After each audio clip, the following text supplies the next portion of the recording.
नमस्कार दोस्तों, कैसे हैं। 2079वें लेख में 10 महीने के तीसरे दिन महीने के प्रथम गुरुवार माता जी के प्रथम नवरात्रि पर माता रानी के चरणों में वंदन अभिनंदन के साथ आप सभी स्नेहीजनों को नवसारी गुजरात से जय श्री कृष्ण के साथ ओम नमो भगवते वासुदेवाय। दोस्तों, आज का विषय है क्या हमारे द्वारा चढ़ाया गया भोग अर्थात प्रसाद ग्रहण करती है। कल सूरत में था। पितृपक्ष पर स्वाभाविक है गाय, कुत्ते और कौवे के लिए बना श्राद्ध का भोजन हम सभी लोग निकालते हैं। यह कटु सत्य है। अमावस्या के बाद हम लोग भी उन्हें भूल जाएंगे। शायद इसी का परिणाम है।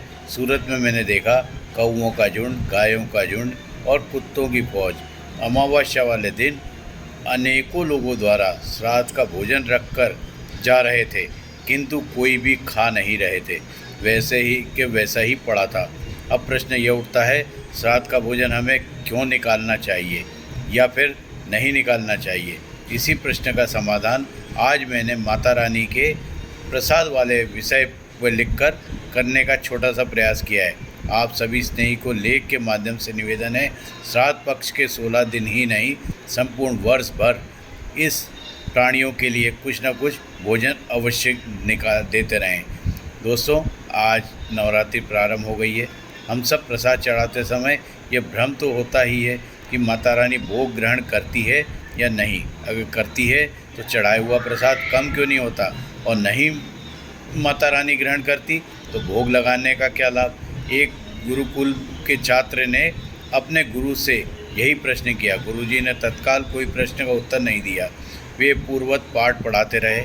उस दिन उन्होंने पाठ के अंत में एक श्लोक पढ़ाया, पूर्णामदम पूर्णामिदम पूर्णात् पूर्णामुच्यते पूर्णास्य पूर्णमादाम पूर्णमेवाय वाशिष्यते।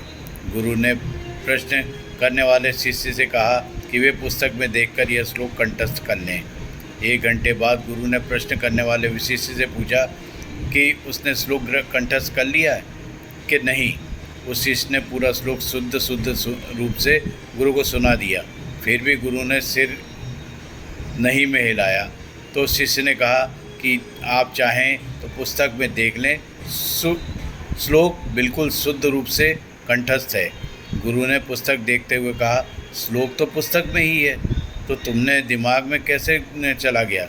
शिष्य इस प्रश्न का उत्तर नहीं दे पाया। तब गुरु ने कहा, तुम्हारे द्वारा पूछे गए प्रश्न का उत्तर भी यही है। पुस्तक में जो श्लोक है वह वास्तविक रूप से वैसा का वैसा ही है। हम प्रसाद चढ़ाते हैं। तुमने जब श्लोक पढ़ा तो वह सूक्ष्म रूप से तुम्हारे दिमाग में प्रवेश कर गया। उसी प्रकार सूक्ष्म रूप से वह तुम्हारे मस्तिष्क में भी चल रहता है। जब तुमने इसको पढ़कर कंठस्थ कर लिया तब भी पुस्तक में मूल रूप से श्लोक वैसा का वैसा ही रहेगा, उसमें कोई भी परिवर्तन नहीं होगा। इस प्रकार पूरे विश्व में हम सभी लोग पूजनीय परमात्मा हमारे द्वारा दिए गए किसी भी निवेदन या प्रसाद को सूक्ष्म रूप से ग्रहण तो करते हैं, किंतु हमें प्रत्यक्ष रूप से दिखाई नहीं देता। यही कारण है कि वास्तविक रूप से चढ़ाया हुआ प्रसाद में कोई कमी या परिवर्तन नहीं होता। वास्तविक रूप से चढ़ाए हुए समस्त प्रसाद या किया गया हमारा निवेदन सूक्ष्म रूप से परमात्मा तक पहुंच जरूर जाता है। आशीर्वाद स्वरूप वह हमें जो लौटाते हैं उसी को हम प्रसाद के रूप में ग्रहण करते हैं। प्रथम नवरात्रि पर माता रानी से प्रार्थना है, हम सब पर कृपा दृष्टि बनाए रखना।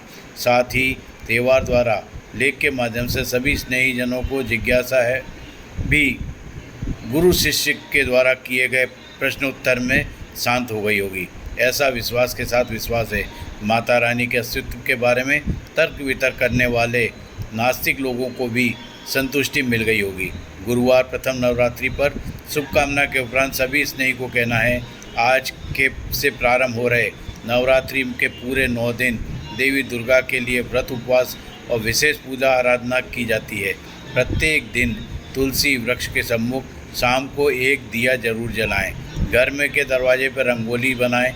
अगर संभव हो तो प्रतिदिन छोटी कन्या को भोजन करवा दें। अगर यह संभव ना हो तो प्रतिदिन कोई एक फल जरूर उसे दे दें और मुख्य द्वार पर वृंदनवार अशोक और आम के पत्तों का बनाकर जरूर लगा दें। आज के दिन माता रानी के प्रथम दिन पर लेख के माध्यम से प्रार्थना है, हम सब पर अपनी कृपा दृष्टि माता रानी बनाए रखना। आप सब माता रानी के कृपा से स्वस्थ रहें, मस्त रहें, परिवार के संग रहें। इसी मंगल कामना के साथ ओम नमो भगवते वासुदेवाय के उपरांत नमस्कार।